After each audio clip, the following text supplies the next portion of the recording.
Selamat datang kembali dalam perkuliahan analisis real lanjut MA5031. Saya Erik dari program Studi Matematika S2, Fakultas Matematika dan Ilmu Pengetahuan Alam ITB. Pada kesempatan kali ini kita akan berbicara mengenai topologi dasar. Topik bahasan kita yang pertama adalah mengenai himpunan buka dan himpunan tutup.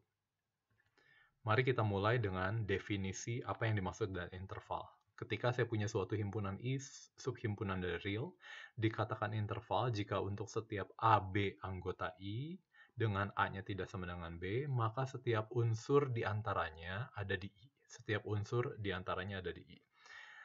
Definisi himpunan buka seperti ini, misalkan himpunan U subhimpunan dari real disebut buka jika untuk setiap X anggota U terdapat epsilon, sehingga interval ini itu masih termuat di dalam U, masih termuat di dalam U. Interval ini biasa disebut juga lingkungan dari epsilon dari X dengan notasi ini, neighborhood ya, neighborhood dengan jari-jari epsilon dari titik X. Buktikan 01 buka dan 0 kamu coba sendiri dengan cara yang sama. Coba kamu pikirkan apakah himpunan kosong dan real adalah himpunan buka.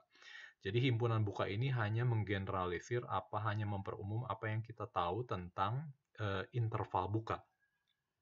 Pada akhirnya kalau dia buka, maka saya akan bisa mendapatkan untuk setiap titiknya saya akan bisa mendapatkan lingkungan sehingga semuanya masuk ke dalam himpunan itu. Oke ya, ini ternyata gabungan dari himpunan buka untuk suatu alfa, alfa himpunan indeks A. Kalau biasanya kita misalkan UI, I-nya dari 1 sampai N, nah ini alfa himpunan indeks A, alfanya itu tidak harus hingga, tidak harus terhitung juga. Bisa alfanya itu, indeks A-nya itu bisa himpunan tak terhitung. Oke ya, jadi biasanya kalau himpunannya bisa sampai tak terhitung, kita sebut ini gabungan U alfa, alfa anggota X dengan A-nya itu adalah himpunan indeks. Artinya A-nya bisa sampai tak terhitung. Berarti ini gabungan tak terhitung himpunan buka adalah himpunan buka. Cara melihatnya mudah sekali ya. Karena kalau saya mau melihat gabungan ini, kalau saya ambil satu unsur di sini, saya ambil satu unsur di sini, maka dia akan menjadi U alfa untuk suatu alfa anggota A. Padahal U alfanya sendiri buka, maka selalu terdapat lingkungan sehingga dia masuk di U alfa. Karena dia masuk di U alfa, tentunya dia akan masuk di sini. Sehingga pada akhirnya gabungan dari himpunan buka tentunya adalah himpunan buka juga, walaupun hingga tak hingga. Nah, kemudian irisan himpunan buka. Jika saya punya U1 sampai UK itu adalah himpunan buka, maka irisan berhingga dari UJ dia adalah himpunan buka. Cara melihatnya seperti apa? Kalau misalkan saya ambil anggota di sini, saya ambil anggota di sini, saya harus akan membuktikan bahwa saya punya lingkungan sehingga semua lingkungan itu masuk di sini. Gitu ya. Jadi kalau saya ambil satu titik, karena dia anggota UJ untuk setiap J dari 1 sampai K, maka ada lingkungan. Untuk setiap J itu ada lingkungan. U1 ada lingkungannya, U2 ada misalnya lingkungan dengan jari-jari epsilon 1, U2 dengan jari-jari epsilon 2. Nanti pada akhirnya saya pilih dengan jari-jari yang kecil, yaitu infimum dari jari-jarinya. Nah, yang bermasalah itu ketika irisan himpunan buka sebanyak tak terhitung atau hingga terhitung atau hingga tak terhitung. Terhitung di sini maksudnya terhitung tak hingga ya. Agak berbahaya. Mengapa? Coba kamu pikirkan terlebih dahulu. Nanti kita akan bahas di kelas. Nah, himpunan buka sebagai gabungan terhitung himpunan buka yang saling lepas. Nah, kalau saya punya himpunan buka yang tak kosong, maka terdapat sejumlah terhitung himpunan buka yang saling lepas. Sehingga U itu adalah gabungan terhitung. Oke ya. Jangan lupa di sini saling lepas itu pairwise. Artinya kalau saya punya U1, U2, U3, U1 saling lepas dengan U2, U1 lepas dengan U3, U2. Jadi untuk setiap saya ambil dua himpunan, maka dia adalah saling lepas. Itu yang maksudnya adalah pairwise disjoint. Nah, jadi setiap kali saya punya himpunan buka, maka bisa saya lihat dia adalah sebagai gabungan paling banyak terhitung. Tidak mungkin hingga tak terhitung. Mari kita melihat buktinya untuk lebih jelasnya. Nah, definisikan relasi pada himpunan U, unsur A anggota U berelasi dengan B anggota U jika untuk setiap unsur di antara A dan B ada di U. Nah, kira-kira ini ingin mendefinisikan interval. Dapat dibuktikan bahwa relasi ini adalah relasi ekivalen. Jadi nanti himpunan U yang mungkin pecah-pecah, seolah-olah interval buka yang pecah-pecah. Nah, ini saya akan mengidentifikasi satu demi satu interval bukanya melalui relasi ekivalen ini.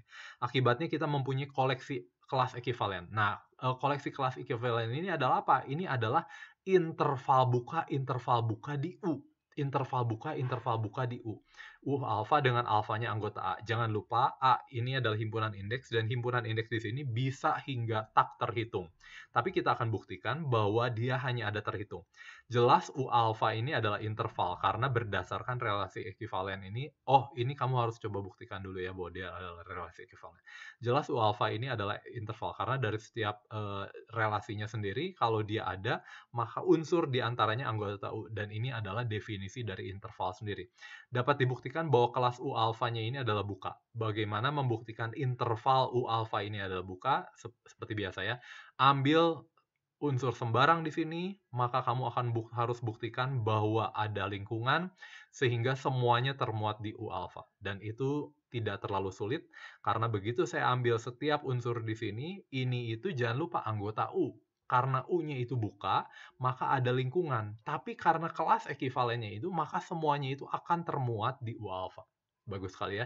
Jadi pada akhirnya dapat dibuktikan bahwa dia adalah buka. Selanjutnya karena koleksi U alfa ini adalah koleksi kelas ekivalen, maka himpunan ini adalah himpunan yang saling lepas dalam kurung pairwise disjoint. Jadi ini adalah bonusnya ketika kita mengkonstruksi menggunakan kelas ekivalen.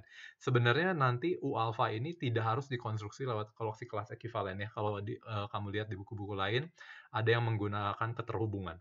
Berdasarkan teorema kepadatan bilangan rasional, maka interval U alfa ini pasti akan memuat selalu bilangan rasional. Bisa 1, bisa 2, bisa 3, tapi minimal pasti ada 1. Nah, karena dia bilangan rasional, kita sudah belajar bahwa kardinalitas dari bilangan rasional itu sama dengan kardinalitas dari bilangan asli, maka saya bisa enumerasi setiap bilangan rasional di U. Setiap bilangan rasional di U ya, bukan di U alfa. Kemudian buat pemetaan dari setiap QI ini ke interval U alfa untuk suatu alfa anggota. Jadi saya buat seolah-olah domainnya itu semua. QI kodomainnya itu adalah apa? Interval U alfa. Jadi setiap U alfa nanti bisa saya buktikan dia ada QI-nya. Jadi saya bisa buktikan bahwa pemetaan ini adalah pemetaan yang pada. Karena pemetaan yang pada, akibatnya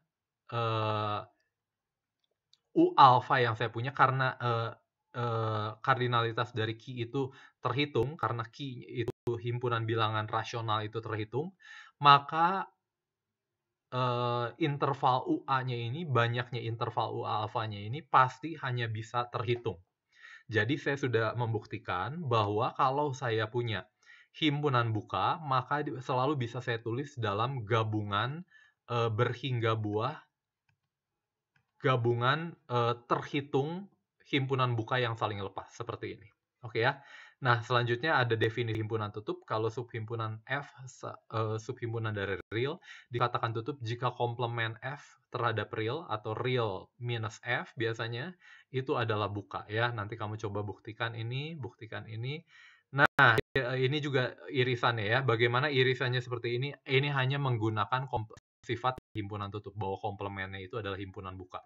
Kalau gabungan dari terhitung himpunan buka itu adalah buka, maka irisan dari tak terhitung bisa tak terhitung himpunan tutup juga adalah tutup dengan cara yang sama untuk gabungan himpunan tutup juga. Dia harus berhingga. Ya, karena melihat dari komplement himpunan bukanya. Nah, selanjutnya himpunan tutup, ini adalah hubungan antara himpunan tutup dan barisan Cauchy. Kalau saya misalkan S adalah subhimpunan dari bilangan real, maka S tutup jika dan hanya jika untuk setiap barisan Cauchy di S mempunyai limitnya di S. Jadi setiap barisan Cauchy kamu tahu sudah pasti konvergen ya. Tapi titik kekonvergenannya apakah ada di S? Tidak selalu. Kalau dia selalu, maka dia adalah tutup. Dengan cara yang sama, kalau S tutup, maka untuk setiap barisan Cauchy-nya dia mempunyai limit di S. Mari kita lihat buktinya.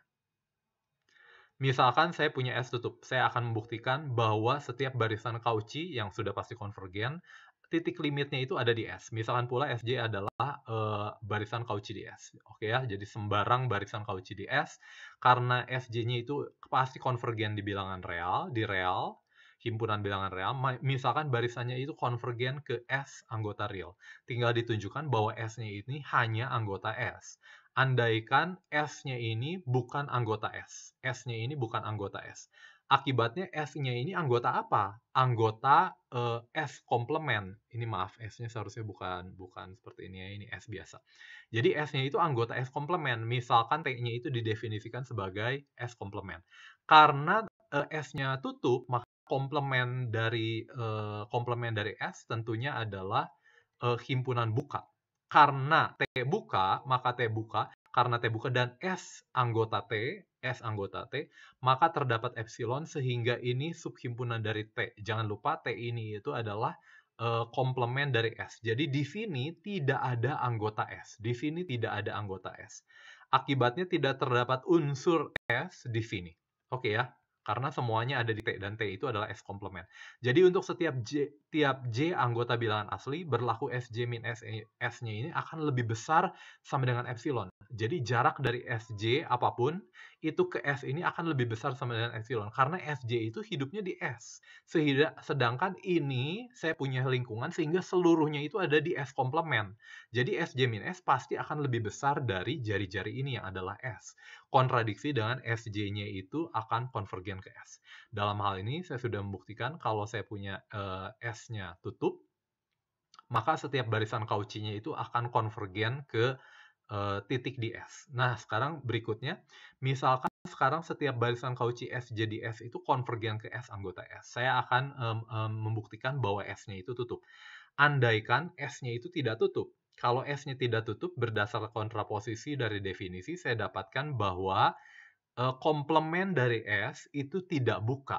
Oke ya, buka itu adalah komplemennya tutup. Kalau dia tutup, maka kalau tidak tutup, maka komplemennya tentunya tidak buka. Ini artinya T tidak buka. Artinya terdapat X anggota T, sehingga untuk setiap epsilon, maka himpunan ini itu bukan subhimpunan dari T. Artinya apa? Artinya ada di sini yang bukan anggota T. Jadi ini semua tidak termuat di T. Jadi ada di sini yang anggota T.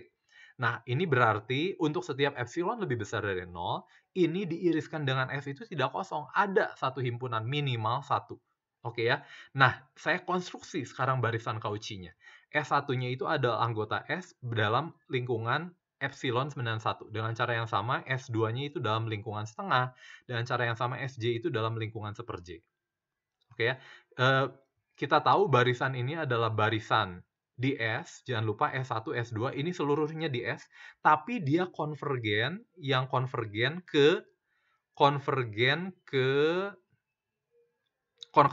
X, dan X-nya anggota T. Kontradiksi dengan setiap barisan Cauchy di S akan konvergen ke S anggota S. Jadi saya punya jelas bahwa S-nya itu pasti adalah himpunan tutup. Jadi sekarang saya punya ini, kalau dia tutup, maka setiap barisan Cauchy-nya itu mempunyai limit, dan limitnya itu tentunya ada di S. Nah, berikutnya adalah definisi titik akumulasi. Misalkan S subhimpunan dari real, titik X dikatakan titik akumulasi, ini sama seperti sebelumnya. Untuk setiap lingkungan dari X mengandung tak hingga banyaknya unsur berbeda dari S. Jadi setiap kali saya punya lingkungan dari X, pasti memuat satu unsur dari S. Minimal satu. Oke, nah ini adalah hubungan titik akumulasi dan himpunan tutup. Kalau saya punya subhimpunan S, subhimpunan dari real adalah tutup. Jika dan hanya jika setiap titik akumulasinya dari S ada di S. Ini tentunya dari mana? Ya, tentunya ini dapat dari mana? Ini tentunya seolah-olah akibat dari ini ya. Akibat dari ini. Setiap titik akumulasi dari S, dari S. Jangan lupa setiap titik akumulasi dari S itu belum tentu di S loh. Contohnya misalkan saya punya barisan seper-J. S-nya itu saya ambil interval buka, interval tutup 01. Maka seper-J itu selalu ada di interval 01. Tapi titik akumulasinya yang 0 itu tidak ada di Oh maaf, kalau S-nya saya ambil himpunan buka 01 ya, maka seper-J itu selalu ada di himpunan buka 01, tapi limitnya 0 tidak ada di 01. Hati-hati ya. Tapi berdasarkan himpunan tutup barisan Cauchy, jadi ya sudah oke, menjadi obvious ya. Nah, selanjutnya kita akan bicara lebih jauh tentang himpunan buka dan tutup ini pada sesi berikutnya. Terima kasih.